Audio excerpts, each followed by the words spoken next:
Moi, je pense que dans tout ce que vous dites, il y a quelque chose sur quoi vous devrez vous focaliser. C'est un peu horrible comme argument, mais c'est réaliste. C'est la logique de proportion. Je m'explique. En France, il y a plein de gens qui n'aiment pas l'islam et aussi n'aiment pas les musulmans. Et puis, on peut être dissocié. Il y en a qui n'aiment pas l'islam et les musulmans et d'autres qui détestent seulement l'islam.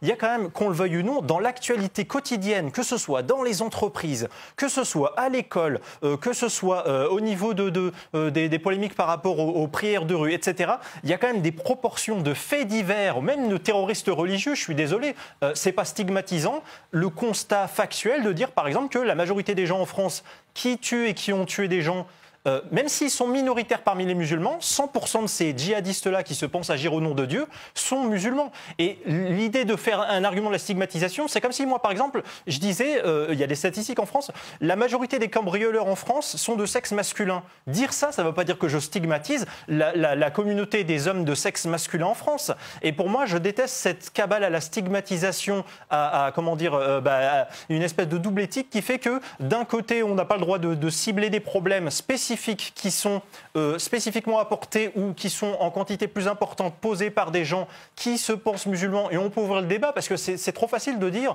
des musulmans sont détestés, sont stigmatisés. Je ne dis pas qu'il faut comprendre la haine des musulmans ou l'arabophobie, je l'ai subi moi aussi quand j'étais musulman avant ou en tant qu'arabe. Je dis juste, à un moment donné, s'il y a des gens qui ont des haines, avant moi de leur dire tu es un méchant, tu es quelqu'un d'horrible, tu mérites une camisole, etc., je me dis tiens, d'où ça vient cette haine? Pourquoi est-ce qu'il a cette haine? Peut-être que l'actualité démontre qu'il y a des problèmes avec l'islam en France et même à travers le monde. Par exemple, ne serait-ce que le problème de la misogynie qui est indéniable.